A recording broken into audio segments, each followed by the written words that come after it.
Então, estamos aqui no livro As Seis Perfeições, Como Atingir o Bem-Estar Supremo, né? Comentário do Geshe Sonam Rinpoche, editado pela Ruth Sonam, que era tradutora e discípula do Geshe Sonam.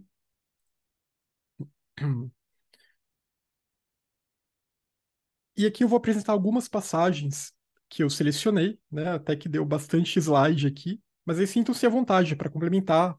Se alguém lembrar de alguma passagem, quiser colocar no chat também, fiquem à vontade. Então, esse primeiro capítulo, ele começa pela primeira paramita, que é a generosidade dana, né? A generosidade é a disposição para dar, e sua prática consiste em dar de boa vontade, corpo, posses ou energia positiva.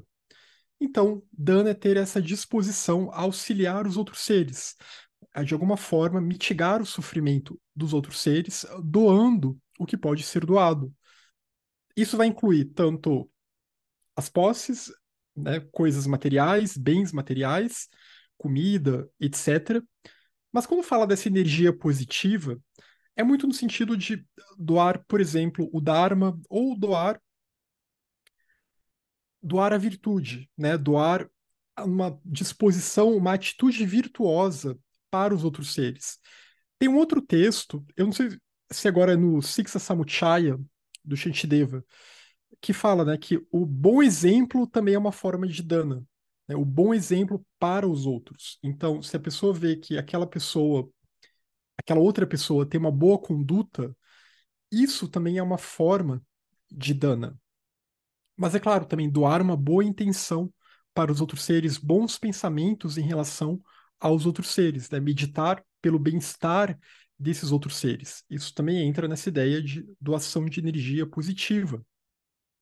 E mais adiante a gente vai até ver um pouquinho sobre como isso pode ser realmente incorporado numa prática meditativa. O doar o corpo são as nossas ações devotadas para beneficiar os outros seres, né? O esforço que a gente tem que fazer para auxiliar as outras pessoas, os outros seres, né? O tempo que a gente empreende nesse esforço. Isso é doar o corpo, né? Não é cortar partes do nosso corpo. E também não está falando de doação de órgãos, porque isso é algo que nem existia na Índia daquela época, né? Na Índia e depois no Tibete medieval.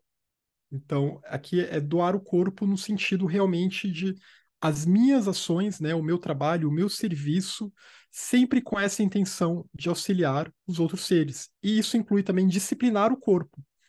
Isso inclui também como viver uma vida em que haja shila, em que haja harmonia, em que haja uma disciplina ética adequada e uma purificação adequada para que eu me torne um bodhisattva no futuro e um bodhisattva competente para ajudar os outros seres, né? Para que eu me torne de fato útil para ajudar os outros seres. Então, esse controle sobre o corpo, né, sobre os sentidos, isso também entra aqui em Dana.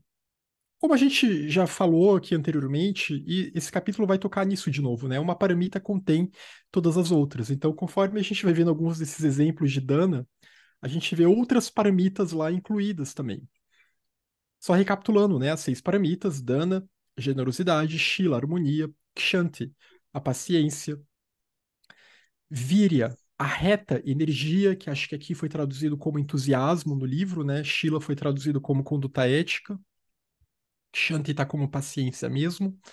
Dhyana, a plena atenção, né? Às vezes traduzido como meditação também, que é uma tradução que também funciona. E a outra tradução que a gente vê nesse livro, especificamente, é concentração, que eu já acho que é uma tradução não muito boa. E Prajna, que é a sabedoria, né? A sexta paramita, nessas seis paramitas aqui. Sabedoria, o discernimento, ou sabedoria intuitiva também, né? Ou sabedoria transcendental, né? As seis perfeições transcendentais, a gente vê essa tradução também para as paramitas. Então, simplesmente superar a avareza, um aspecto do apego, não é suficiente. É necessário, mas só isso não é dana.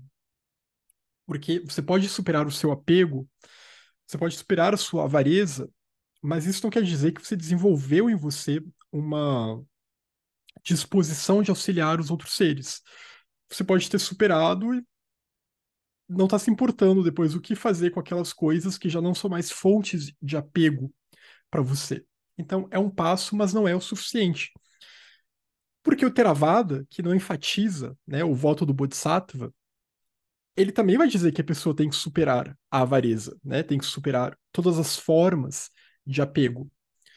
E aqui vai ser dito, os ouvintes, né, os Shravakas, que é um nível desse outro caminho, desse caminho relacionado ao budismo Theravada, esses ouvintes, que são aqueles que se preocupam com a prática do Dharma, mais no sentido de que eles ouvem o Dharma e pensam em como pode beneficiar a si próprios e vão buscando, então, bons renascimentos na próxima vida.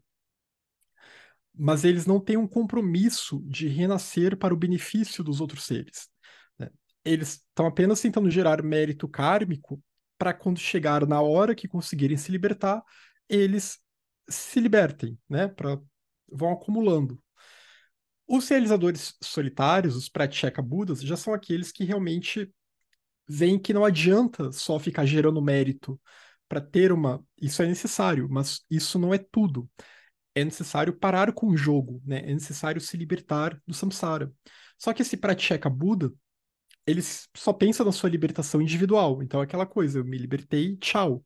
Né? Ele não tem o voto do Bodhisattva de retornar para auxiliar os seres. E é sempre importante lembrar que Pratyeka Buda não é a mesma coisa que um Buda. Os Budas são seres que, para se tornarem Budas, têm que passar pela senda Mahayana. Ele tem que fazer o voto do Bodhisattva. Eles têm que retornar ainda vidas e vidas. O Pratyeka Buda, ele seria como aquele que tem um nível de libertação, né? Ele não é mais empurrado pelo karma a renascer compulsoriamente, pelo menos não até o fim desta grande era cósmica, não até o fim deste kalpa. Porém, ele não alcançou a onisciência de um Buda, né? E ele não superou totalmente as perturbações como um Bodhisattva superou. Então, é um caminho incompleto, né? Mas que para o mundo seria muito melhor que houvesse mais realizadores solitários do que tanta gente fazendo bobagem por aí. Então, os ouvintes e os realizadores solitários que se libertaram do samsara, eles eliminaram as emoções perturbadoras, né? Então, o caminho do Theravada, ele vai ensinar essa eliminação dessas emoções perturbadoras. Então, a maioria dessas emoções, elas são eliminadas. Mas eles não aperfeiçoaram a generosidade, porque não é um foco do Theravada. Essa ideia de que eu tenho que praticar dana, porque é na dependência de dana e das outras paramitas que o Budado é alcançado, né? E porque os outros seres precisam ser auxiliados.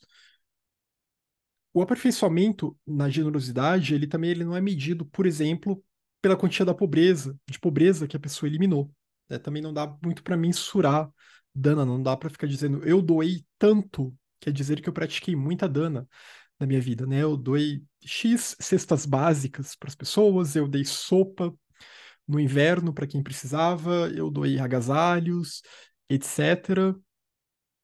Não é exatamente nesse sentido, né? Todas essas ações são louváveis, são nobres e tudo mais, mas a questão de dana é uma disposição mental, né? Porque eu posso doar essas coisas, mas eu posso doar tudo com desdém, eu posso doar tudo com aquela mentalidade de isso é lixo mesmo, então deixa qualquer pessoa pegar só porque eu quero me livrar disso e dane-se, né? Eu posso ter uma uma atitude mental, uma mentalidade que não é muito adequada quando eu dou algo para alguém, né? Eu posso humilhar aquela pessoa, eu posso buscar algum tipo de poder em relação a ela.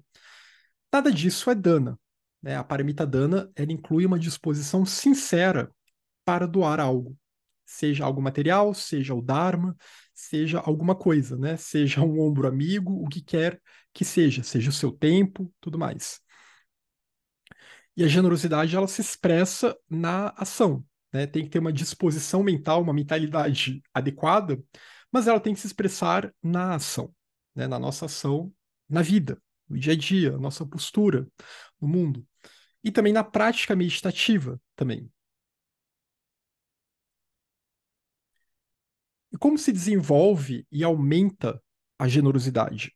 O primeiro passo é pensar sobre as desvantagens do apego e sobre os grandes benefícios do dar. Então, primeiro você pensa como o apego é uma causa de sofrimento, né? Como se apegar às coisas, aos bens materiais ou ao que quer que seja, só vai te causar mais sofrimento, porque aquelas coisas elas se perdem. A gente projeta muita coisa nas nossas fontes de apego, só que em contrapartida, essas fontes de apego não nos trazem a satisfação que nós buscamos nelas. E elas se degradam, né? Como tudo é impermanente, e elas vão embora. Então, o ideal é a gente aprender a deixar elas irem embora, né? E a se livrar daquilo que não precisamos mais. O Buda enfatizou a importância de superarmos o apego ao nosso corpo e à nossa vida, né? E aqui, obviamente, não está falando no sentido patológico da coisa, né? Mas é no sentido de entender que o que todo mundo, de certa forma, sabe, né? Que a vida ela vai passar, né? Que esse corpo vai passar. Então a gente não pode olhar o mundo sob uma ótica, sob o horizonte de uma única vida. A gente tem que entender que fazemos parte de um fluxo, nós somos um fluxo mental e que estamos fluindo como uma correnteza, vida após vida, se transformando a todo momento. Então, a gente entender esses processos da vida também, que racionalmente é fácil de entender, mas em níveis mais profundos, mais inconscientes da nossa mente, e quando entra a questão das emoções, dos sentimentos, fica um pouquinho mais difícil, né? O deixar certas coisas passarem, deixar pessoas passarem também, né? Porque também as pessoas ao nosso redor, elas também vão nos abandonar, porque a morte está aí à espreita, né? Se elas não nos abandonarem antes, nós vamos abandoná-las. Então, trabalhar com isso, né, e entender essa transitoriedade das coisas e ver o corpo como uma massa putrescente de substâncias impuras, entender que o corpo é uma morada temporária, que esse corpo ele vai se desfazer, ele é um produto de um karma e é um karma contaminado pelos kleshas, né, aquela união karma-kleshas, que é basicamente a causa do samsara, né, as ações e a perturbação que guia as ações, ações perturbadas que reforçam a nossa perturbação mental, e a gente fica nesse ciclo sem fim. Então, se desapegar do corpo, vendo o nosso corpo como além da superfície, né? Como além da pele, etc., da aparência que a gente tenta manter minimamente arrumada e decente, mas então ver o corpo de uma forma mais profunda, ver essa massa putrescente de substâncias impuras, né? Bile, sangue, e reconhecer que a nossa vida ela é instável, que o nosso progresso em direção à morte é tão inexorável como uma torrente descendo montanha abaixo.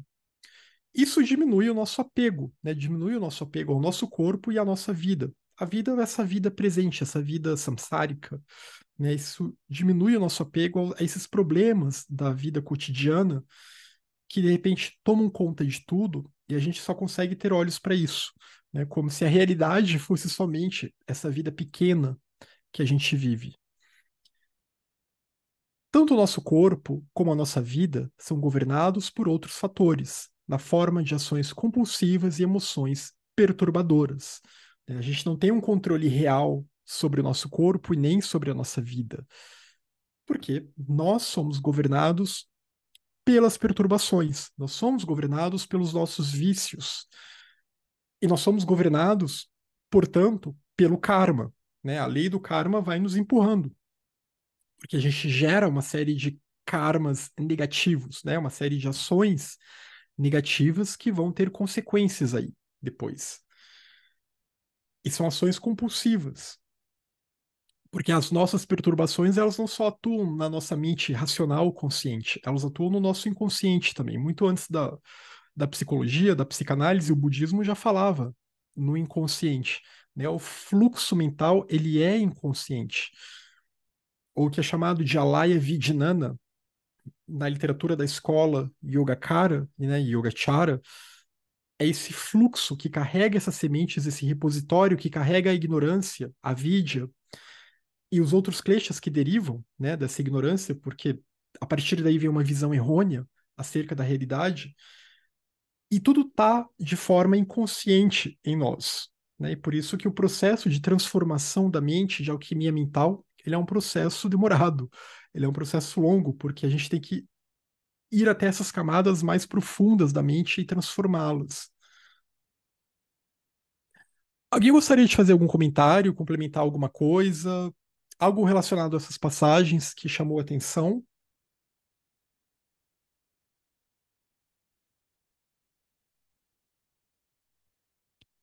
A Márcia, não, a Silvana comentou: é melhor desapegarmos agora antes que a morte nos force. Exatamente, né? É sempre essa questão. É melhor a gente tentar viver da melhor forma possível agora, né? Se a gente busca o Dharma, etc., adotar um estilo de vida harmônico agora, do que esperar até chegar numa hora em que vai vir uma doença, ou vai vir algo mais grave, ou algum momento da vida pior que vai dificultar muito mais, né, a nossa dedicação ao Dharma. O D'Alembert comentou, fazendo analogia com a caverna de Platão, né, o realizador solitário seria aquele que consegue deixar a caverna, mas não volta para ajudar o outro a também deixar a caverna. Você quer ter a consciência da necessidade de voltar. É bem interessante essa analogia que você fez, D'Alembert. Eu acho que eu penso que essa pessoa que sai da caverna, ela não tem muita consciência da necessidade de voltar, né? Porque o Sutras Theravada, o budismo Theravada, ele não dá muito essa consciência, né, de que é necessário retornar. Eles só pensam que, olha, o ensinamento está aqui, então cada um faça o seu trabalho e se liberte individualmente, né? E ainda assim, a pessoa ela conseguiu sair da caverna, mas ela não chegou tão longe quanto, né? Ela saiu da caverna, mas ela não alcançou o Olimpo, porque tem essa questão. Uma coisa é sair da caverna, o que já é muito bom, né? Já é uma libertação. Mas exatamente como não tinha ninguém para ajudá-la, e como ela não tá ajudando ninguém, não vai chegar, não vai conseguir chegar no cume, né, do Monte Olimpo. A Erenice comentou: porque dana generosidade é a completa disposição para dar, e ela se expressa pela ação, e não somente pela intenção em dar. Exatamente. Né? Tem que ter a intenção ali, mas a ação também. Né? E as duas têm que estar em harmonia, porque não adianta eu dar com cara de nojo alguma coisa e achar que estou gerando mérito kármico dessa forma. Claro que eu vou estar ajudando a pessoa e tudo mais, né? Mas do ponto de vista de prática budista, não funciona. A generosidade só tem valor quando é sincera. Exato. Então, continuando aqui, como se desenvolve e aumenta a generosidade? O D'Alembert comentou, sai da caverna, mas ainda tem que subir o Olimpo. Não é fácil, não. Pois é, não basta só sair da caverna. Se quer completar o caminho, tem que alcançar a perfeição dos deuses e ascender até o Olimpo, né? E aí tem mais um longo caminho pela frente. Como se desenvolve e aumenta a generosidade? O primeiro passo é pensar sobre as desvantagens do apego e sobre os grandes benefícios do dar. Então, aquilo que a gente já viu, né? Meditar sobre como o apego é uma fonte de sofrimento e ao mesmo tempo. E é claro, quando a gente fala desse apego, é naquele sentido desse apego perturbado mesmo, né?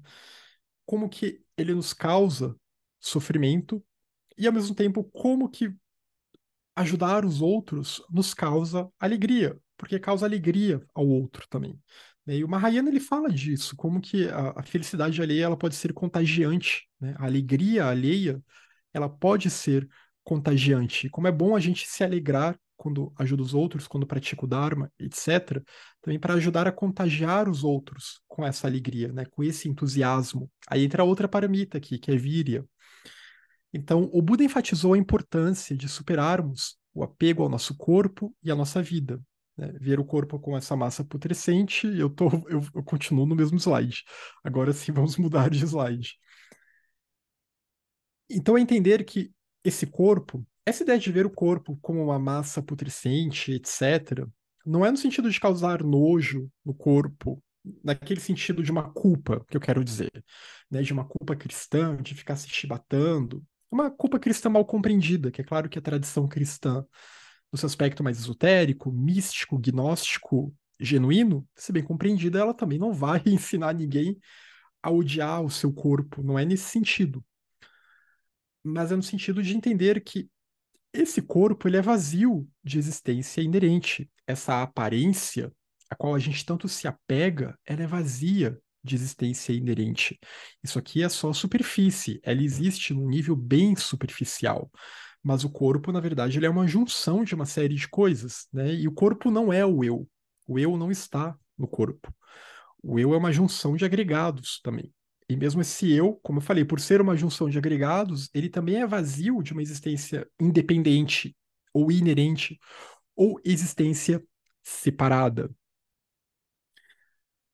A Ana comentou, ao livrarmos do apego, superamos uma grande fonte de conflito. Exato. E para superar o apego, vale muito a pena lembrar do vazio, né? Voltarmos para o vazio, meditarmos sobre o vazio. Então, eles não têm nenhuma existência independente, né? Mas são enganosos como sonhos e criações mágicas, sejam esses objetos de apego, seja o nosso corpo, seja essa nossa vida cotidiana, né? Que a gente atribui uma identidade fixa a tudo isso, né? Esse é nosso senso de eu, etc. Devido ao nosso apego a eles, realizamos muitas ações negativas. E a nossa montaria, a morte, dispara e nos conduz para renascimentos ruins, porque é na dependência do karma que renasceremos, ou como humanos, ou como deuses, ou semideuses, ou fantasmas famintos, ou prisioneiros dos infernos. Então, ou animais, né? Então, é na dependência do karma que a gente pode ir para um reino ou para outro, que a gente pode ter tempo livre, condições favoráveis, acesso ao Dharma e tudo mais. Essa questão dos seis reinos, né? Muita gente vai interpretar de uma forma não tão literal, não que eu realmente vou renascer como um animal ou que eu vou renascer como um deus, mas que eu vou renascer num corpo humano que vai ser análogo, digamos assim, a uma vida de um animal, né? Uma pessoa que vive totalmente voltada para o seu instinto, né? Uma pessoa brutalizada, escrava dos seus instintos, ou que é maltratada pelos outros e tratada como um animal. Seria um exemplo, né? Um fantasma faminto, uma pessoa que vive de uma forma que é dominada por um vício que a destrói, e ela não consegue se libertar daquilo de modo algum. Seriam exemplos, né, de como a gente pode aplicar esses seis reinos para a própria vida humana também. Mas a gente também pode considerar a possibilidade de passar por diferentes reinos, né? Porque o contínuo mental, conforme ele vai coletando experiências, ele pode muito bem, né, se animalizar a tal ponto que pode realmente parar numa vida animal.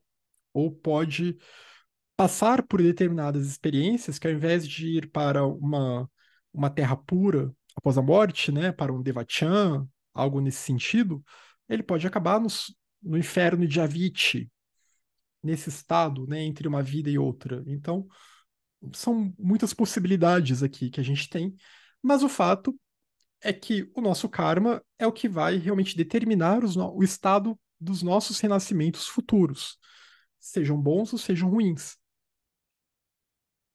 E muitas das nossas ações negativas, elas são realizadas devido ao apego, né? Ao apego, ao eu, apego e aversão. Esses dois kleshas sempre agindo como duas faces da mesma moeda, dessa moeda que é a vidya, que é a moeda da ignorância. Então, eu tenho apego ao meu eu e eu tenho medo de tudo que me ameaça, de tudo que ameaça aquilo que eu sou e aquilo que é meu.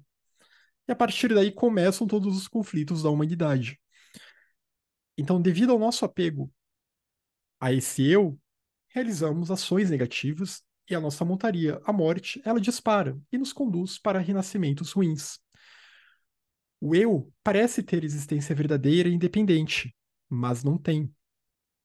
O corpo parece ser limpo e prazeroso, mas não é, né? Porque é aquele emaranhado de bile, sangue, etc., medula e tudo mais, que os textos indianos, né, não só os textos budistas, mas outras escolas indianas fazem muito esse exercício de pensar que esse prazer que a gente sente no corpo, na verdade, é muito mais algo da mente do que do corpo, de fato, porque o corpo sem a mente ele seria só um cadáver.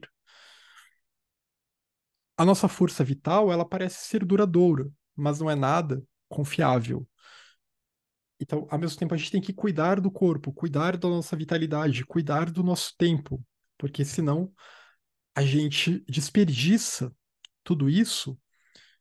E então essas meditações também têm essa ideia, né? Você se desapega daquela ideia de que o seu corpo ele deve toda hora te dar prazeres sem fim, e aí a gente acaba abusando do corpo, né? Eu vou me encher de comida e comida que talvez não me faça bem, por exemplo. E é o mau uso do corpo aqui que pode reduzir o meu tempo de vida, né? Pode causar doenças, etc. E aí, por causa disso, eu vou ter menos tempo para praticar o Dharma. Então, é tudo pensado dessa maneira também. E eu tenho que cuidar da minha vitalidade, né? Porque também a vitalidade vai indo embora conforme a gente envelhece, conforme as doenças vêm. E aí é um processo natural também da vida, né? Nessa configuração de vida que nós estamos. O fato é que nada é confiável, né? A gente não pode achar que agora eu estou bem, eu vou estar bem sempre assim. Por isso, então, que eu tenho que me desapegar exatamente para cuidar bem daquilo que precisa ser cuidado. A Ana comentou, ao livrarmos do apego, né, superamos uma grande fonte de conflito, e o D'Alembert comentou, ver o corpo como uma roupa da alma talvez ajude a enxergar a diferença. Assim como não somos a roupa, não somos o corpo. Exato, né? A gente pode estar com uma roupa muito bonita, mas não somos aquela roupa, né? E aquela roupa também, ela é vazia de existência inerente, né? Essa camiseta branca, ela é um emaranhado de tecido que foi costurado por pessoas, etc. Espero que em boas condições de trabalho, a gente nunca sabe também, né? Mas o fato é que ela não tem uma existência independente, ela não surgiu a partir de si própria, ela não surgiu do nada. A Erinice comentou, gostei, o Daniel, desculpa, comentou, gostei muito de uma parte, logo no começo do capítulo, que fala que os bodhisattvas cultivam a prontidão para dar tudo, embora deem somente o que é apropriado para cada situação. Eles sabem o que é verdadeira justiça, mas e nós que ainda estamos engatinhando, como saber se o que nego a alguém ah, são raízes do meu preconceito ou se estou sendo justo? Por exemplo, não vou ajudar aquela pessoa porque ela vai se acomodar e não vai buscar um emprego. O capítulo fala um pouco disso, né? Que a gente tem que ter um certo cuidado com o nosso discernimento. E aí por isso que uma paramita contém as outras, né? E por isso que não dá para desenvolver somente uma paramita sem cuidar das outras. Eu posso até querer elencar aquela como foco principal, mas ainda assim eu vou ter que praticar as outras paramitas também, né? Eu vou ter que desenvolvê-las também. Porque a gente vai ter que ter esse discernimento e para saber, né, se será que vale a pena ajudar tal pessoa? Será que vai fazer mais mal do que bem ajudar aquela pessoa ou não? E cada situação vai se apresentar de uma forma, né? A gente tem que avaliar cada situação a partir dela própria, e a partir do contexto que aquela situação se insere. Mas principalmente quando doar o Dharma, a gente vai chegar numa parte mais adiante que fala disso, né? Que a gente não pode também sair doando, dando todo tipo de ensinamento para todo mundo. Primeiro que não vai dar ensinamento para quem não pediu. E mesmo para quem pediu, a gente tem que tomar certo cuidado sobre o ensinamento que a gente dá e se a gente conhece mais ou menos as intenções daquela pessoa. Mas a gente vai chegar mais para frente nisso aí. Mas é um trecho importante mesmo.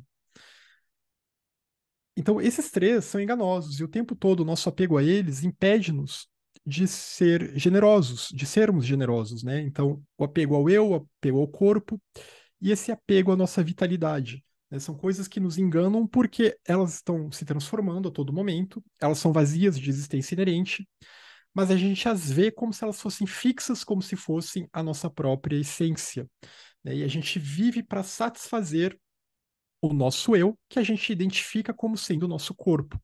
também. E aí, nesse sentido, acaba abusando da nossa força vital. E acaba também não sendo generoso, né? Acaba pensando só no eu em primeiro lugar. Agimos com mesquinhez por causa do firme apego que temos aos nossos corpos e às nossas propriedades, né, às nossas posses. Ao superar o apego, livramos-nos de uma grande fonte de conflito. O apego a moradias, lugares e países causa conflito. Então, a parte que até a Ana tinha destacado, né? Bom, isso a gente vê aí no mundo, basta olhar as notícias, né? O apego a países, a uma identidade nacional, né? E como que o país ele se os países se organizam como se fosse um eu gigante, né? E esse eu que compete com os outros eus. E aí uma série de conflitos que ocorrem a partir daí. Não importa quanto nos apeguemos e tentemos resistir a mudanças, não podemos aferrar-nos a eles porque é de sua natureza a instabilidade, né? Não podemos ficar nos apegando às moradias, aos lugares, aos países, essas coisas que são fontes de apego para nós, porque é da natureza de tudo do samsara a instabilidade, a impermanência. É uma marca do samsara. E a gente vê isso muito, né? As pessoas querendo, às vezes, voltar ao passado, né? Uma tendência que surgiu na cultura atual, porque como o mundo está se transformando numa coisa talvez não muito agradável, né? Muitas mudanças aí acontecendo e pessoas nem sempre dispostas a enfrentar e buscar soluções para os problemas. Então, há na cultura, né? A gente vê nos filmes, nas músicas, né? Essa volta a décadas passadas, e isso está muito forte atualmente, né? Como se o tempo passado tivesse sido perfeito, alguma coisa desse tipo, né? Isso é o poder do apego, né? O poder do apego que nos impede de tentar mudar também o presente, né? Em busca de um futuro melhor. O nosso corpo, as nossas posses e moradias, eles são ingratos, pois apesar dos nossos esforços para mantê-los, desintegram-se automaticamente e precisam ser abandonados no final. Então, por mais que a gente cuide de tudo isso, e a gente tem que cuidar de tudo isso, porque são necessários para a nossa vida, ainda assim, ao final, eles vão se desintegrar, né? O corpo vai morrer. A gente pode até manter uma moradia para a nossa vida toda, mas ainda assim vai precisar de reformas, etc. E quando a gente morrer, deixaremos essa moradia. As nossas posses, a mesma coisa. A gente pode acumular muitas coisas, fazer economias, tudo isso é importante, né? Uma boa poupança, ou sei lá qual é o investimento aí. Mas também, né, a gente se esforça para poder ter uma vida confortável, mas depois também que morre, tudo isso fica para trás. Livrarmos-nos de nosso apego a eles é a melhor maneira de diminuir a ansiedade e a tensão e de prolongar a nossa vida. Quando a gente fala no desapego, da mesma forma que dana, né, é uma disposição, o desapego também, né, a generosidade é uma disposição e o desapego também é uma disposição, né, é uma atitude mental. Isso é sempre importante de enfatizar quando os textos falam de desapego, e entra naquela questão também, né, naquele trecho que o Daniel chamou atenção. Não quer dizer que eu vou sair doando tudo que eu posso e ficar sem nada, né? Tudo que eu posso e que não posso. Nem tudo a gente pode sair dando por aí. Mas ter uma atitude mental de desapego, que se aquela coisa se perder, tá tudo bem, né? A gente não fica remoendo e sofrendo por aquilo, né? Por uma posse que se foi ou algo do tipo. Mas o fato é que, obviamente, aqui não tá falando para ninguém fazer um voto de miséria, né? Porque também não vai dar para ajudar os outros seres dessa forma. Lembra que o budismo também fala, e esse capítulo vai falar disso. A prática de dana, ela gera mérito kármico. O mérito kármico que vai também facilitar a vida material da pessoa, possivelmente, né? Não há muita garantia, porque karma não é toma lá da cá. E talvez é um efeito que vá surtir mais na próxima vida. E também não pode ser a meta, né? O budismo ele está descrevendo como o processo funciona, mas não que é essa a meta. Eu vou praticar dana porque eu quero renascer rico na minha próxima vida. Obviamente, Se a pessoa está com esse tipo de mentalidade, já não é mais dana, já não é mais a perfeição da generosidade. Já é uma troca, é um comércio, né? O capítulo também fala dessa questão. Mas o fato é que o karma positivo, ações positivas, geram efeitos positivos. Então, dificilmente uma pessoa que tem uma conduta ética, uma pessoa que vai ajudar os outros, dificilmente ela vai parar numa situação de destituição total, de miséria total. Dificilmente, né? A gente não conhece o karma alheio, porque não sabe qual é o karma pregresso daquela pessoa. Talvez ela tenha um karma pregresso tão pesado que ela pode parar numa situação desse tipo. Mas a questão é que tem que ter sempre essa atitude de desapego, né? Essa atitude de desapego que, de novo, está ligada à ideia de shunya, à ideia do vazio, da interdependência. Já que somos todos interdependentes, você deixa as coisas fluírem. E a partir daí, você tenta melhorar, né, essa teia, a harmonização dessa teia interdependente, beneficiando os outros seres. E é claro que isso volta para você também, né? Porque é essa corrente de energia que tá passando aqui, falando de uma forma metafórica, né? Então, o desapego, ele é mais essa atitude, é mais essa atitude mental, mas sabendo que nós também temos sim que acumular recursos e que temos que ter um devido cuidado com o corpo, com a vida, como a gente já viu em vários textos, para justamente para que nós justamente sejamos efetivos no auxílio dos outros seres, né? Para estudar o Dharma tem que ter dinheiro. Infelizmente, vivemos num mundo em que o dinheiro existe. Quem sabe talvez no futuro, né, daqui a alguns séculos não exista mais dinheiro no mundo, o mundo mude, né? Quem já viu aquela série de ficção científica, Star Trek, ele já vive numa sociedade sem dinheiro, por exemplo. Mas o fato é que nós temos dinheiro, né? Nós precisamos do dinheiro porque até para comprar livro, né? Para comprar livro e aprender mais. Então é uma coisa que custa, custa recursos e daí por diante. A gente precisa cuidar da nossa saúde. Isso também custa, né? E- então tem que ter também um cuidado com os próprios recursos. Não é um desapego louco, porque algumas pessoas mal interpretam a ideia de desapego no budismo e acham que é uma coisa doida que você simplesmente vai viver de uma forma, vai ter que viver como um ermitão, né? De uma forma que não dá mais para viver no mundo. Mas se você não consegue mais viver no mundo, você não vai mais conseguir auxiliar os seres que estão no mundo. Então por isso que tem que tomar esse cuidado. E o Shantideva fala disso, né? A gente viu no Sixa Samuchaya essa importância de ter que cuidar do corpo, ter que cuidar de recursos e tudo mais. Principalmente nós que não somos monges, né? Que não vivemos à base de doações. Uma vida curta é resultado do karma negativo de matar, que frequentemente é resultado de conflitos, cuja raiz é o apego. Então, de novo, o problema do apego aqui, né? O apego ao eu, o apego a alguma posse, a alguma coisa, a alguma pessoa que faz com que eu mate essa outra pessoa, né? E isso vai reverberar em próximas vidas. É claro que nem toda vida curta é resultado do karma de matar, né? Se você conhece alguém que morreu cedo, não quer dizer que ela matou alguém na vida anterior, porque entre as doenças entram outras questões aí também, né? O mau uso da força vital e tudo mais. Mas o karma de matar, ele é muito forte, né? E certamente ele reverbera adiante, e inclusive na duração da vida daquela pessoa.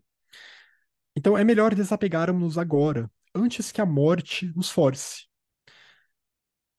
Como também foi um trecho já destacado aqui. Ainda há tempo para extrair alguma essência do que possuímos, mediante o seu uso para o bem dos outros. Então, aproveitar o tempo que a gente tem. Embora não estejamos prontos a sacrificar corpo e vida, podemos desenvolver maior disposição para separarmos do que é nosso, né, daquelas fontes de apego. Mesmo que a gente ainda não consiga, né, se doar por completo ao Dharma e viver uma vida de completo desapego, desapego ao eu, inclusive, né, a renúncia ao eu, ainda assim a gente pode treinar a nossa mente para aos poucos ir se desapegando, né, de coisas que talvez sejam mais fáceis para a gente se desapegar. Isso inclui de sentimentos, de atitudes em relação às outras pessoas também, né? Porque às vezes a gente tem determinadas expectativas em relação às outras pessoas, e isso é apego também, né? A gente espera determinada coisa das outras pessoas. Então, a gente a gente precisa ter esse devido cuidado, né? E saber até que ponto estamos tão apegados que a gente acha que aquelas pessoas estão nos decepcionando, mas é muito mais o poder do nosso apego sobre elas que está nos decepcionando. Então, esse é um desapego difícil às vezes de praticar, mas que é necessário. Dê o possível agora e deseje intensamente tornar-se capaz de desapegar-se daquilo a que lhe é mais difícil de renunciar. Toda pessoa vai ter alguma coisa que talvez seja mais difícil de renunciar, né, em termos de coisas materiais, mas é claro que o mais difícil de renunciar é o nosso eu, é o nosso senso de um eu separado. E aí haja meditação sobre o vazio, haja estudo sobre o vazio, haja cultivo de prajna. Porque bodhicitta, a mente do despertar, o altruísmo, a mente altruísta, é o se doar por completo, né? E por isso que bodhicitta, a bodhicitta mais profunda, né, uma bodhicitta real de fato, ela não surge sem prajna, sem sabedoria, sem a sabedoria que compreende o vazio. Sem que eu me esvazie de eu não vou conseguir me doar completamente para os outros seres, porque eu não vou conseguir fazer essa troca de eu pelos outros, né? O Lojong, a alquimia mental. Então, é nesse sentido aqui que o desapego ao eu é o mais difícil, e o desapego real ao eu, o desapego no seu sentido mais profundo, ele vem, ele surge a partir da compreensão de que eu e os fenômenos somos vazios de existência inerente, né? Somos todos interdependentes. Vamos ver mais alguns comentários aqui. A Irinice comentou, né? E nesse sentido, pode se doar, abrir mão de tudo material, e, no entanto, não ter o desapego sobre uma ideia, um ponto de vista, exato, né? Ou sobre pessoas, como eu tinha falado, né? Que a pessoa, às vezes, ela doa tudo, mas ela tá esperando a recompensa, ela tá esperando ter uma boa reputação por isso, né? Tá esperando a gratidão alheia, a gratidão pública. Então, um ponto de vista, né? A pessoa que se apega muito, fica muito arraigada a um determinado ponto de vista e não aceita pontos de vista diferentes, e é a pura contradição. Daí a necessidade do discernimento e das demais paramitas, exato. O D'Alembert comentou, o livro até fala sobre isso, né? Ou seja, vencer a avareza ou ingressar na generosidade com pequenas doações ou mais fáceis e assim por diante. A gente vai começando do pequeno, né? Vai começando do pequeno. É como a prática da meditação. Primeiro a gente vai começando a meditar por 5 minutos, 10 minutos, 20 minutos, uma vez por dia. Depois isso vai se tornando mais fácil. Aí talvez a gente comece a meditar 2 vezes por dia, 3 vezes por dia, às vezes não mais por 10 minutos, 20 minutos, às vezes por 40 minutos, e daí por diante. A Ismênia comentou: é interessante notar como a compreensão de dana e a atitude mental sobre essa paramita, como a motivação efetiva da doação, está diretamente ligada às outras paramitas e à compreensão da não existência inerente. Ela nos dá a compreensão da unidade. Exato. Exatamente, né? Porque dana no seu sentido último, a gente pode entender isso, né? É uma compreensão dessa unidade, né? Da interdependência de tudo e da unidade de todas as coisas.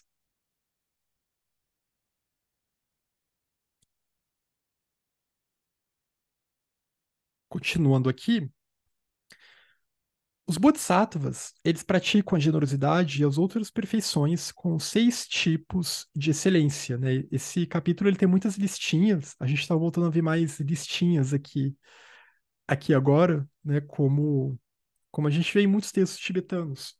Agora que a gente está voltando mais para os textos tibetanos, está voltando a ver essas enumerações. Então, mantenha a motivação excelente. Os bodhisattvas, eles têm essa motivação excelente de atingir a iluminação para o benefício de todos os seres, porque é a base, né? É a bodhicitta intencional. que no caso de um bodhisattva elevado, ela deixa de ser só uma intenção e ela se traduz e se transforma em ação, né? Segundo ponto, incorporam o máximo possível de características excelentes a seus atos de generosidade. E embora deem somente o que é apropriado em cada situação particular, entrando naquele ponto, né, que a gente conversou antes, dar o que é apropriado em determinada situação. Eles cultivam a prontidão para dar tudo, corpo, posses e a sua energia, né? Eles estão prontos para dar, mas eles também têm a sabedoria de saber que nem tudo pode ser dado para todos a todo momento. Praticam tantas formas de dar quanto possível, tais como dar não somente coisas materiais, mas também instrução e proteção, para aperfeiçoar a sua generosidade e torná-la completa. Então aqui já entra na questão, né, de doar a instrução, de doar o Dharma. E aqui a proteção, que ela pode indicar tanto, pode ter uma relação com doar o Dharma, né, no sentido de que a vida daquela pessoa fica mais protegida, né, se ela está sob o manto do Dharma, né, se ela começa a praticar e tudo mais, nesse sentido de que ela agora pode tentar gerar um karma mais positivo, né, que vai ajudá-la a se conectar com essa senda, ou também proteção mesmo, né? Proteção de auxiliar alguém que está precisando de proteção, né? De dar abrigo para alguém. A gente também pode, os textos também vão falar disso nesse sentido, né? Proteger realmente alguém do frio, proteger alguém muito naquele sentido de ver os seres como as nossas mães, ou os nossos pais, ou os nossos filhos, ou alguma coisa desse sentido, né? Ou como nossos amigos. Então, oferecer essa ajuda, tipos diferentes de proteção, quando eles precisam de proteção. Os bodhisattvas, eles praticam a generosidade e as outras perfeições com esses 6 tipos de excelência, né? Continuando aqui. O quarto ponto, seu objetivo excelente é trazer aos seres vivos felicidade temporária e felicidade suprema. Então, primeiro, aquela felicidade, o bem-estar temporário que a gente viu na reunião passada, né? A importância de gerar mérito kármico para conseguir ter esse bem-estar temporário, que é uma vida humana, e uma vida humana com tempo livre, uma vida humana em que você vai ter acesso ao Dharma, uma vida humana que você vai poder cultivar as virtudes. Esse é o bem-estar temporário. E a felicidade suprema é a libertação do samsara, né? Essa é a felicidade suprema. Ou talvez até mais do que isso a gente possa pensar, né? É o pleno despertar de um Buda. Mas se libertar do samsara também já é uma baita de uma felicidade. Empregam um método habilidoso, aqui o quinto ponto, né? Esse método habilidoso excelente de uma compreensão conceitual e uma não conceitual de que nada tem existência inerente. Então vocês vejam que não dá para escapar do vazio no budismo. E talvez seja a grande marca distintiva, né, da tradição budista, essa ênfase em shunya.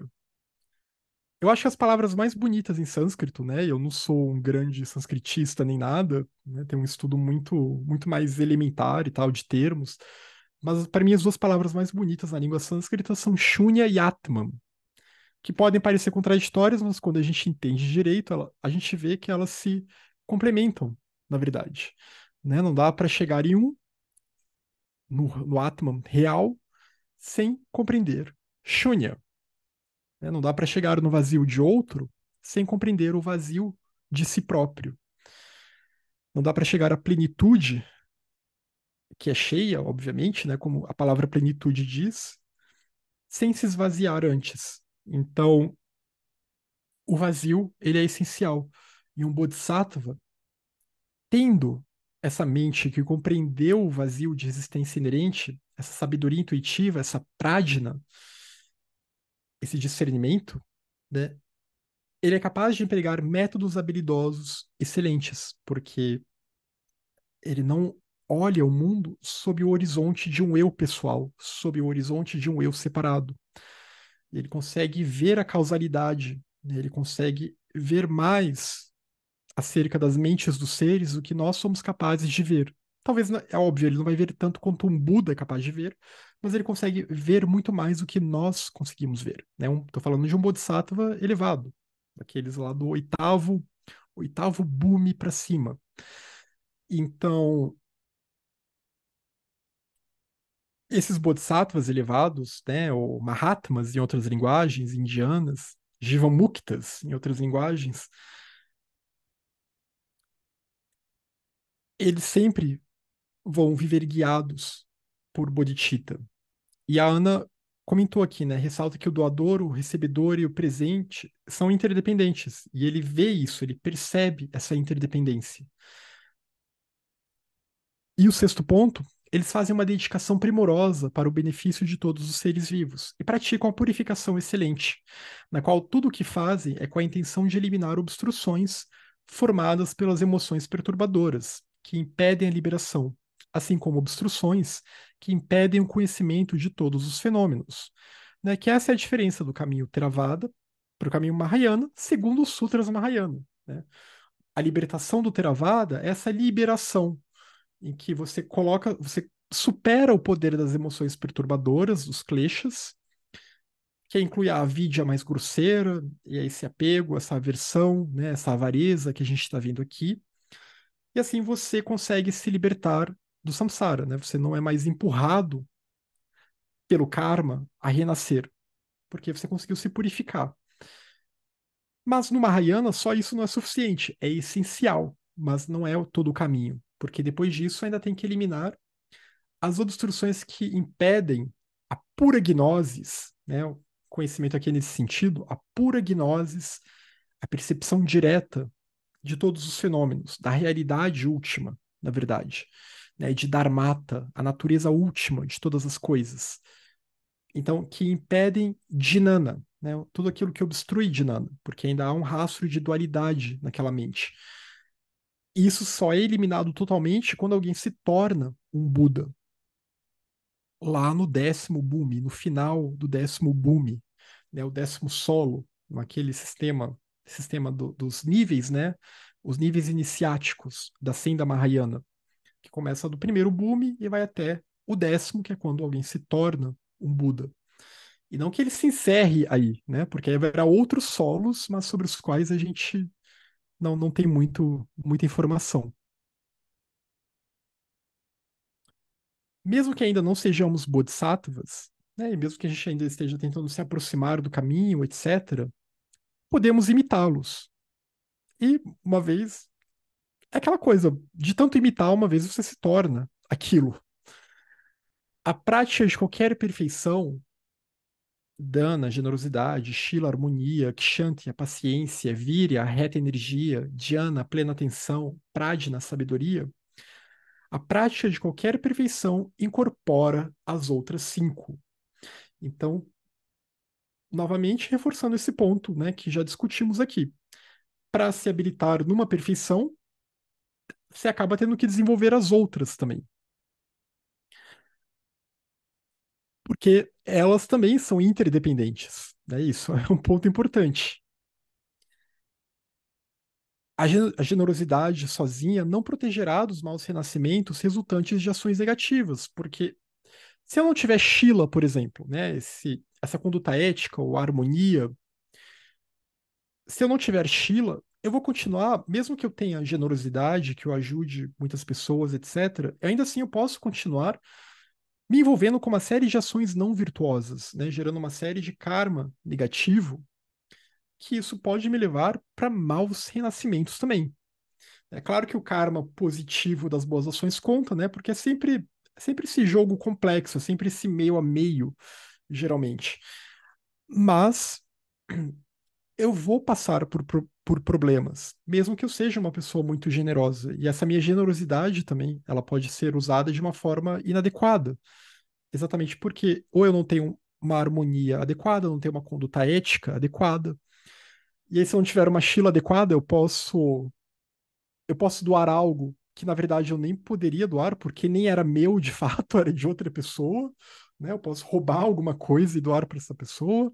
Então, tudo isso vai contar no karma, né? Na conta kármica, digamos assim.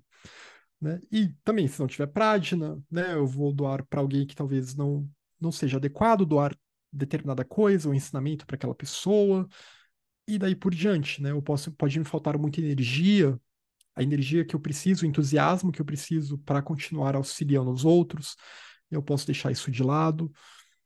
Ou a minha mente pode ficar muito difusa, né? Por uma falta de plena atenção.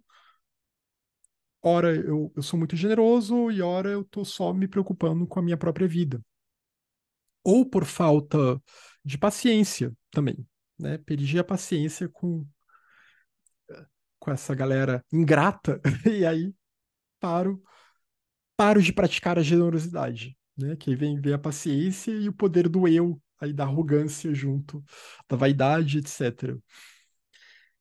Então, a generosidade sozinha não protegerá dos maus renascimentos, por isso que é necessário também que a generosidade seja praticada junto das outras paramitas, né? Que os atos generosos, os pensamentos generosos sejam coloridos pelas outras 5 paramitas também. E precisamos de paciência, precisamos de kshanti quando confrontados com reações ingratas ou provocativas. Senão a raiva ela destrói a virtude que criamos, né? Senão, aí de novo vem aquela questão, né? A gente projeta expectativas, aquelas expectativas não são correspondidas, e a paciência vai embora. Então é necessário cultivar a paciência.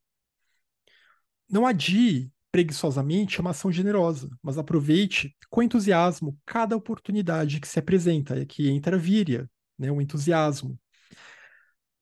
Não ficar adiando para amanhã, para depois de amanhã, etc. E vem muito aquela ideia, né, que a gente vê em outras literaturas indianas e vê também no budismo, né, de você não buscar os frutos dessa ação, praticar a virtude e mesmo sabendo que pela lógica dos ensinamentos, né, que é claro, uma ação virtuosa, ela vai gerar um bom karma, etc, mas não ficar esperando esse resultado. Não ficar esperando bons resultados, nem para mim, nem para os outros, inclusive, apenas faça o que deve ser feito, né? Praticar a virtude pelo bem da virtude. Apreciando os benefícios do dar e as desvantagens da avareza, concentre-se integralmente na ação generosa que está realizando. Então, apreciar esses benefícios do dar e as desvantagens da avareza, né? Apreciando esses dois, meditando sobre esses dois, foque a sua mente, né? Leve a sua atenção para essa ação generosa que você se dispôs a realizar, né? Com a qual você se comprometeu. Aí, de novo, vem a questão da plena atenção, né? Vem Dhyana aqui. Então aqui a gente está vendo a importância de cada uma dessas paramitas. A sua prática de generosidade, ela deve ser sábia. Aqui entra a questão de prajna. É essencial ter uma compreensão clara do que é apropriado dar, para quem, em quais circunstâncias. Lembre-se também de que o doador, o presente e o recebedor são interdependentes e não têm existência intrínseca, aqui como o trecho, né, que a Ana tinha destacado. Então, lembrar dessa interdependência, né, que não há, eu não estou aqui o meu eu querendo doar para aquele outro eu, esperando uma gratidão ou alguma coisa nesse sentido, né? Esperando de alguma forma que eu exerça poder sobre, sobre aquela pessoa. E isso é muito difícil, né? Porque, é claro, a gente pode pensar em exemplos extremos, mas mesmo vamos pensar aqui no nosso dia a dia, quando a gente ajuda alguém. Vamos ser bem sinceros conosco. Quando a gente ajuda alguém, é claro que a gente espera alguma coisa, né? Não estou dizendo que a gente vai esperar que a pessoa nos dê a mesma coisa, mas alguma coisa a gente espera, seja um obrigado, a gente espera, né? Nem que seja isso, uma disposição amigável daquela pessoa, né? A gente espera coisas dos outros, querendo ou não, quando a gente os ajuda, né? E mesmo que seja um sentimento sincero, né, guiados por uma inclinação sincera de ajudar, ainda assim a gente tem expectativas. Aí de novo vem a questão do apego, né? O apego ao eu e aquelas coisas que a gente projeta em relação aos outros. E isso é muito difícil, a gente tem que lutar contra isso a todo momento, né? Lutar contra esse poder O que não quer dizer também que toda e qualquer ingratidão deva ser tolerada. Isso a gente vê muito no caso dos ensinamentos espirituais, né? A gente vê em textos budistas, teosóficos e outros, né, textos indianos que a pessoa que joga esse ensinamento no lixo, a pessoa que se volta contra os seus gurus, contra o Dharma, isso é uma forma de ingratidão. E o karma fará o seu trabalho, né? Assim, não é uma questão do guru cobrar gratidão do outro, até porque esse tipo de idolatria não é tolerada. Mas se a pessoa se volta contra os ensinamentos, esses são ensinamentos genuínos e foi uma chance kármica que a pessoa teve, sim, a pessoa ela sofrerá as consequências disso, né? Porque ela deu as costas. A ação foi feita e as consequências então serão experienciadas.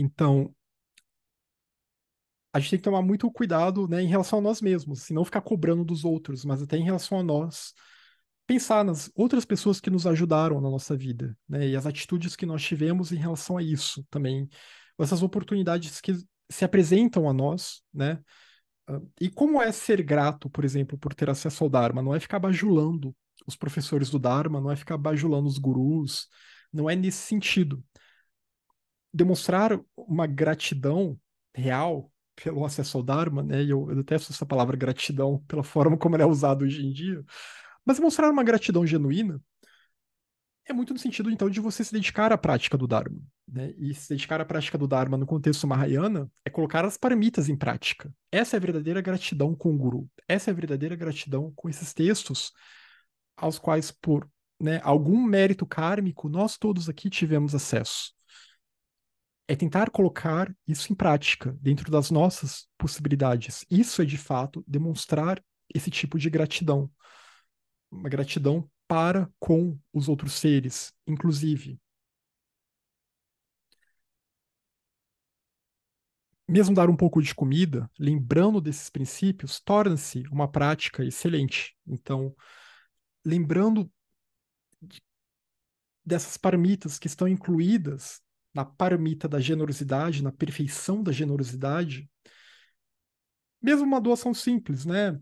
Doar um prato de comida para alguém, dar um prato de comida, ainda assim já se torna uma prática excelente, porque estou com uma mentalidade que busca a libertação minha e dos outros seres, que busca beneficiar os outros seres. Tem mais comentários aqui. O Dalimber comentou: a sabedoria da generosidade é complicada mesmo, né? Não ajudar fulano para não interferir no karma dele. Achei interessante quando li que isso pode ser resolvido na nossa mente, quando formos conscientes de que nós não somos os senhores do karma. O budismo, a filosofia budista, ela nunca vai ensinar um tipo de conformismo com o karma, né? Do tipo, eu não, sei lá, eu não vou resolver a fome em tal país porque é o karma daquele país que as pessoas passem fome. Primeiro porque a gente não tem uma visão real sobre o karma, né? O Geshe Dargyei, que é um Geshe Gelugpa, né? Um importante professor do Dharma, Gelugpa, do século XX, ele diz que entender karma é mais difícil do que entender o vazio. E sem entender o vazio, a pessoa não consegue entender o karma.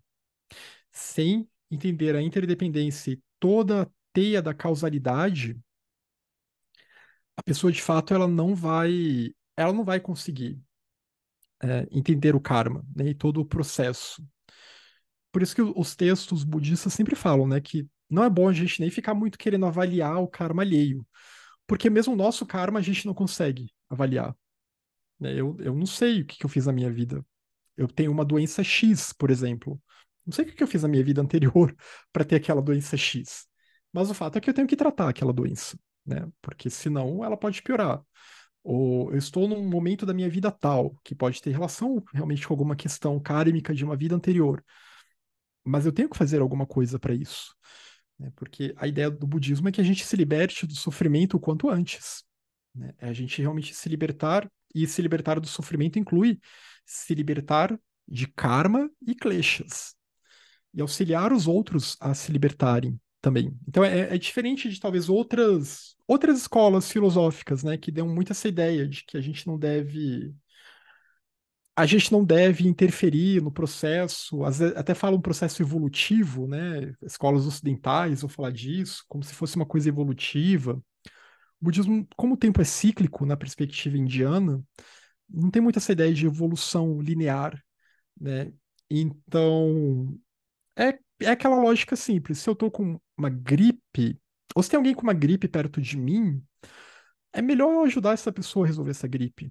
Porque depois dessa gripe, se eu pensar, não, deixa, né? Isso é a consequência do que ela fez, né? Ela se expôs ao frio, foi irresponsável, é a consequência do que ela fez. Só que o problema é que aquela gripe pode virar pneumonia. E aquela gripe nos infecta também. Porque essa é a grande questão. Como o eu é vazio de existência inerente, somos todos interdependentes, o meu karma ele não é só meu. Se eu pratico ações negativas e gero karmas negativos, eu estou rebaixando o planeta inteiro, né? Todos os seres estão sofrendo junto comigo. Por isso que os bodhisattvas falam que eles têm que libertar até o último ser possível do samsara. Porque enquanto houver um único ser sofrendo, todo mundo está sofrendo de alguma forma, devido ao vazio, devido à interdependência, né? Então, nesse ponto, eu penso que a gente tem sempre que buscar ajudar os outros, mas com essa sabedoria, né? Essa sabedoria que você comentou, sabendo que, ok, talvez tal coisa não faça bem em tal dose, né? Se a pessoa está com gripe, talvez tal remédio não seja adequado naquela dose, mas talvez haja um outro remédio que ajude, e daí por diante, né? Isso até pensando na nossa própria vida também, né? Como a gente lida com as intempéries da nossa própria vida. A Irinice comentou: o negativo também é esperar algo ou ação de outra pessoa. Tipo, se fosse eu, teria feito assim, né? Isso gera conflitos e escraviza. Ah, sim, também ficar esperando as outras coisas das outras pessoas, julgando elas como se elas fossem eu, né? No hinduísmo, a Adriana comentou, se fala no não apego ao resultado da ação. Quem desfruta do resultado da ação é o todo. Sim, a Karma Yoga, né, trabalha muito com essa ideia da ação que é desapegada, né? O Bhagavad Gita fala disso. Também você cumprir com o seu dever, independente dos frutos desta ação, né? Isso é muito importante. E a deidade Tara no budismo tem muito a ver com isso também, né? As ações purificadas, as ações destituídas de egoísmo, as ações compassivas, que não estão nem um pouco preocupadas com o eu que se beneficie delas, com o eu, né, individual, etc. O Jaime comentou: a energia da gratidão também pode ser transformada em generosidade desinteressada, ainda que os objetos da generosidade sejam terceiros. Exato, né? Que é essa generosidade guiada por essa compaixão, né? Guiada pela compaixão. E a generosidade ela é muito próxima da compaixão, né? Das 6 paramitas, é que a gente consegue ver uma proximidade mais, mais na cara, né? Assim, mais óbvia com a compaixão e com bodhicitta. A Silvana comentou: praticar o desapego em termos de bens materiais e coisas é mais simples do que nas relações pessoais, onde o desapego pode ser interpretado como indiferença e até desamor. O desafio é praticar o desapego de forma genuína, exato. E até porque o desapego real, ele não é, né, um desamor ou uma indiferença. Porque o desapego real, ele é muito mais um desapego ao eu, né, e não ficar projetando expectativas desse eu, não ver os outros como meus, como minhas posses, né? Então, ele é bem diferente. Até porque é por meio desse desapego que vem bodhicitta, né, que vem a compaixão. Mas às vezes ele é meio interpretado, as pessoas usam mal o desapego como se fosse, né? Eu vou jogar pessoas fora, eu vou tratar pessoas como se fossem descartáveis e tudo mais, mas não é nesse sentido, né? Nós temos uma responsabilidade com as pessoas com as quais nos relacionamos, porque são vínculos kármicos que são gerados aqui, né? E é na dependência dessas pessoas que nós praticamos as paramitas, inclusive. Elas são elas são o que permitem que a gente pratique as virtudes e desenvolva as virtudes. Não se pratica paramita sozinho, isolado numa montanha, né? A paramita ela é relacional. Se quisermos realmente dar, Irenice comentou, o desapego pode ser também ver o problema alheio como bem maior do que o nosso. Sim, também nesse sentido, assim. E aqui continuando, então, né, se quisermos realmente dar, daremos o que pudermos. Possuir muito é inútil se as nossas mãos estão atadas pela mesquinhez. Né? Se a gente só acumula, acumula e não dá vazão, né? Não deixa aquilo que a gente tem fluir. Tem uma parte do texto que fala disso, né? Quanto mais a gente permite que o que a gente tem, não só coisas materiais, mas a nossa energia flua, mais isso volta também para nós, né? Por causa dessa característica de interdependência de todas as coisas. Em seu compêndio do treinamento, aqui uma imagem do Shantideva, né, o texto do Shantideva que nós já vimos aqui, Shantideva menciona 4 fatores adicionais que se aplicam à prática de todas as perfeições: a disposição de dar o seu corpo e a sua energia física, a disposição de proteger o corpo, manter a nossa ação livre de emoções perturbadoras e assegurar o aumento da ação virtuosa, né, a geração de mérito para vidas futuras, para que a gente não corte esse fio, né, não corte essa conexão com o Dharma. Então, são essas 4 disposições aqui, que a gente já viu, né, estar disposto a dar o seu corpo, a sua energia para os outros seres, né, servir os outros seres. Para isso é necessário proteger o corpo, já que estamos todos encarnados aqui, né, o corpo ele é necessário para auxiliar os outros seres que também estão em corpos. Manter a nossa ação livre de emoções perturbadoras. E aí haja meditação, né? Tem que estabilizar a mente, tem que ter chamata, e tem que ter o discernimento também. Assegurar o aumento da ação virtuosa, né? Expandir essa ação virtuosa por meio da prática dela própria, o que faz com que mérito seja gerado e em vidas futuras eu consiga praticá-las ainda mais. Como a raiva destrói a virtude, ainda o Shantideva aqui falando, proteja praticando a paciência, proteja a virtude por meio da prática da paciência e mantenha a virtude pura, assegurando-se de que nem o interesse próprio, nem a preocupação nesta vida adulterem-na, né? Nem a preocupação com circunstâncias desta vida ou com o meu eu, etc., adulterem a minha prática. O D'Alembert comentou, é como aquela mensagem no avião, coloque primeiro a sua máscara e depois ajude outra pessoa. Não, exatamente, isso aí está corretíssimo, né? Não dá para não dá para eu querer ajudar os outros. Por exemplo, não dá para eu querer ajudar uma pessoa com comida se eu mesmo não tenho comida para doar, né? Se eu estou passando fome, né? Eu não posso morrer de fome, de inanição para ajudar o outro.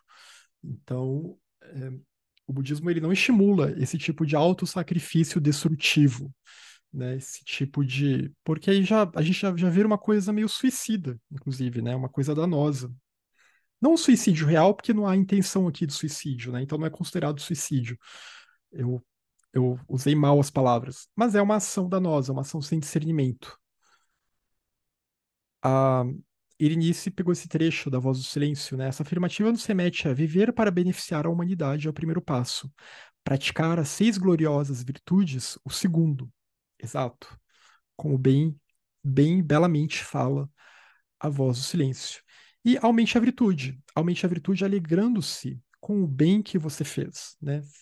Percebendo essa alegria, percebendo que você está fazendo uma ação que é correta, que é ética, né? Que tem Shila nessa ação. Então não tem por que não se alegrar. A gente se alegra e se e entra em estado de euforia com tanta bobagem que a gente faz, né? As pessoas se alegram. Não tô falando nada grave, mas a gente se alegra com fofoca, né? Falando mal da vida alheia e coisas do tipo. Por que não se alegrar com a prática da virtude, né? Da mesma forma. Da mesma forma que a gente se alegra com entretenimentos vazios, às vezes. A generosidade é universalmente louvada em todas as tradições espirituais. Né? E, de fato, mesmo as que talvez não coloquem como, né, algo tão enfático, ainda assim, não vai ter nenhuma tradição espiritual que vá ser anti-generosidade, não que eu conheça. A adesão à porém, a adesão a ideologias aberrantes pode levar uma pessoa a acreditar que a prática da generosidade é infrutífera, né? A pessoa pode se alinhar com algum determinado tipo de ideologia que vá dizer que não, eu não tenho que carregar ninguém nas minhas costas, né? Cada um por si.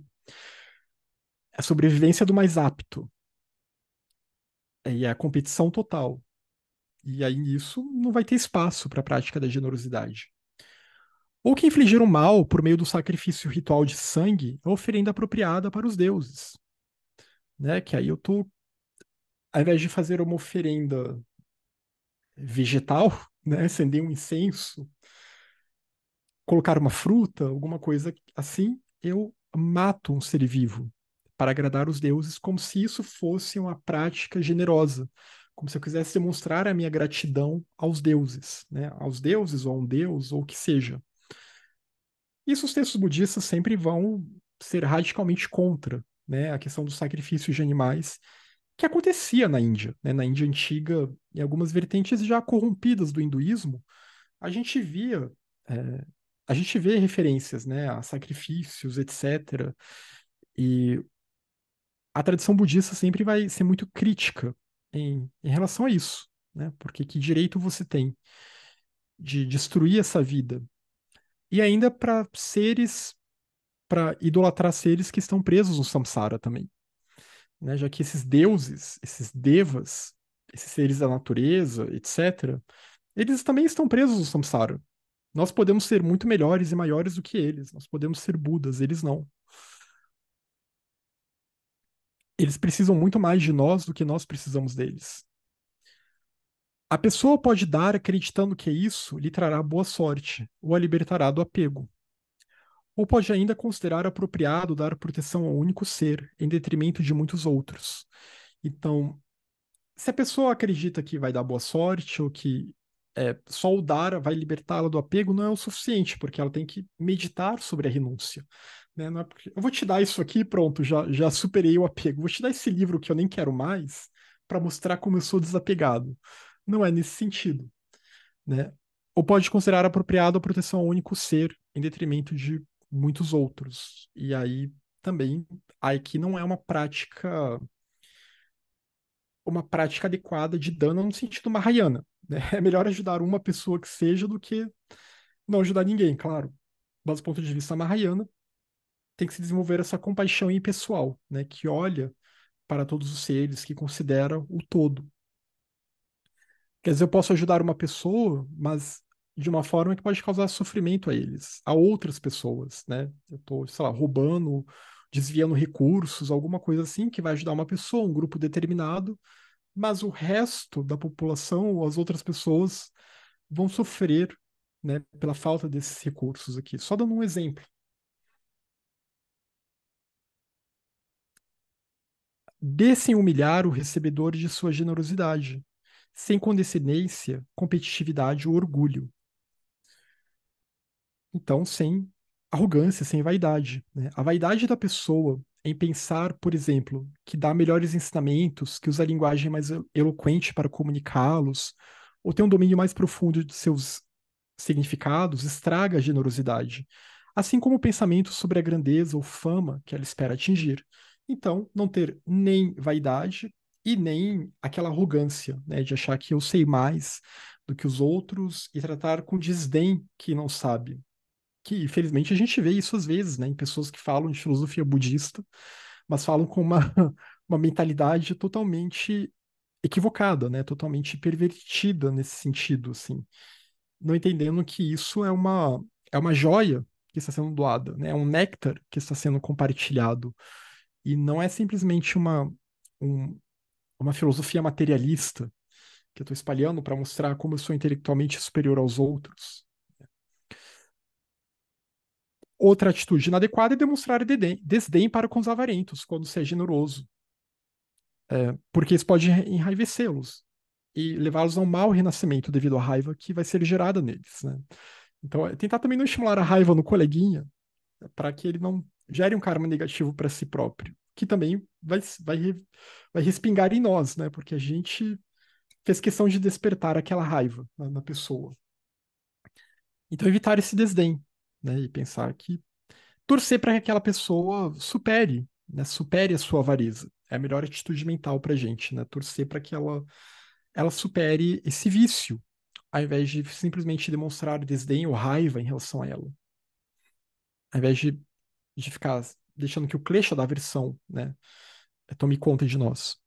Rejubile-se com o ato de dar e supere a relutância e a aversão quando sua generosidade é requerida. Então, alegre-se com esse ato e tente superar essa relutância, né, que a gente pode ter, é claro, com discernimento. Né? Tem que ter um discernimento adequado e às vezes a relutância pode ser o poder do discernimento aí. Opa, peraí, eu tenho que ver se isso é adequado. E ao mesmo tempo também, mas não ter uma relutância que é só uma pura paranoia, né? A gente tem que saber distinguir o que que é o que. E não ter aversão, né? Não ter aversão quando a generosidade for requerida.